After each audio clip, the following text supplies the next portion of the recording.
Unable to keep up with the who, the when, the why, and the how? Well, you are in luck. It's a little late, but that's okay, because this is where you come for last week's news. Now.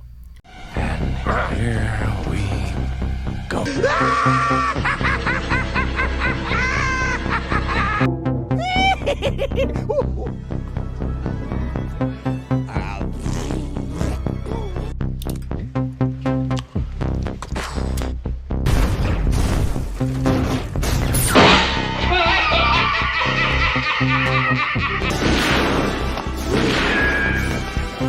Is like gravity.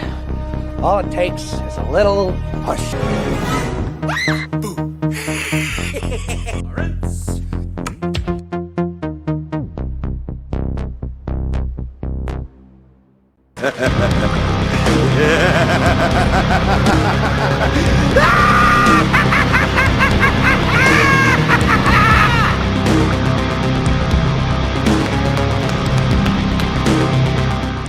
What's up, guys? How you doing? Welcome back to the channel. Glad you stopped by.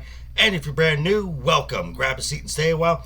But do me a couple favors first. Go down and hit that subscribe button. Go next door, ring that bell. Make sure it says all so you know when the next video pops up. Hit that like button. And before you head out, drop a comment.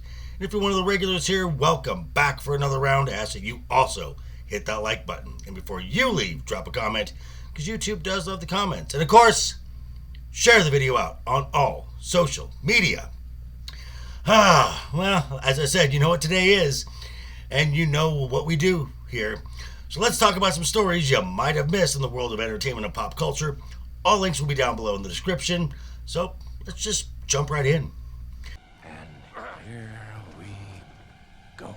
So our first story comes to us from the Hollywood Reporter, where the NFL has released its schedule, and there have been some questions surrounding the scheduling of the Kansas City Chiefs. The article says right here, when asked, Vice President of Broadcast Planning, Mike North, said that yes, the Taylor Swift Eras Tour was taken into account when booking events for the stadiums and cities of the NFL teams that her tour would be coming through. But the Chiefs versus Bills game on November 17th, just a short drive away from where Taylor Swift's Eras Tour will be playing, is purely coincidence. Despite the rise in viewership all last year, during the playoffs, and the Super Bowl, totally believable. Sure. And now we're going to go over to Deadline, where Sony Pictures, after the success of Anything But You, the studio are in negotiations with Jane Goldman and Honey Ross to write a Barbarella flick. Also, the article states here that Edgar Wright is in talks to direct the film. Now, with everyone's busy schedule, the film is not quite in the next up status. Now, despite Hollywood's recent obsession with sequels and prequels and reboots, for some weird reason, I've got a strange feeling that this film is going to do pretty well. What? She's hot, definitely hot. Now, for our next story, we're going to go over to Variety. When speaking of sequels that are in the works, apparently Netflix is making a sequel to the 1996 comedy Happy Gilmore. According to the article right here, it states that Adam Sandler is set to reprise the title role, and it was announced during the streaming platform's upfront presentation in New York City. Yet, for some reason, I don't think this is going to have the same success as the previously mentioned Barbarella project. Duh. And now we're going to go over to Deadline, where, it's just not a week for this channel if we don't mention the House of Mouse. And this one comes from, shocking, Marvel Studios. In the article here, we are going to get another casting for the Fantastic Four film, that being Natasha Lyonne. I'm sorry, who are you again? Yeah, you remember the one female cast member who didn't get laid in American Pie on prom night? and also stars in some detective drama series on Peacock that nobody watches.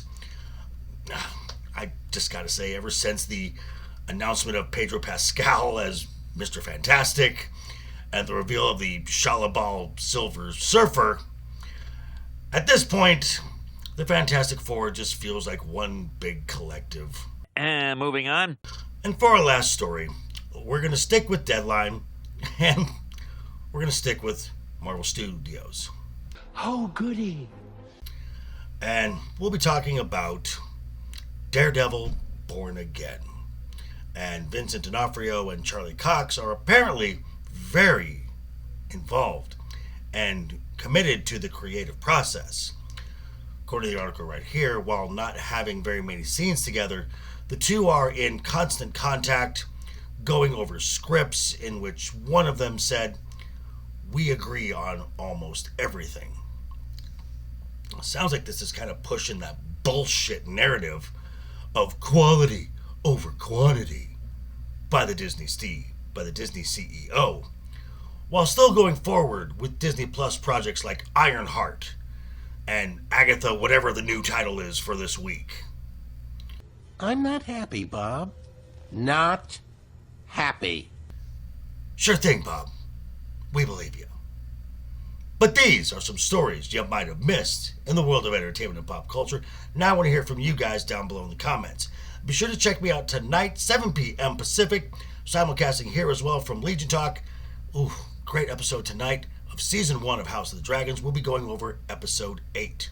But yeah, thanks for stopping by, folks. Again, quick reminder before you head out the door, hit that subscribe button, ring that bell. If you liked the video, give it a thumbs up. If you didn't like the video, hey, thanks for sticking around this long. I appreciate that.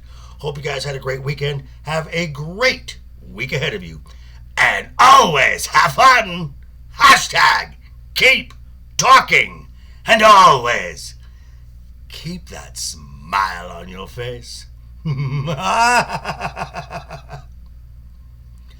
Toodles. I'd say you better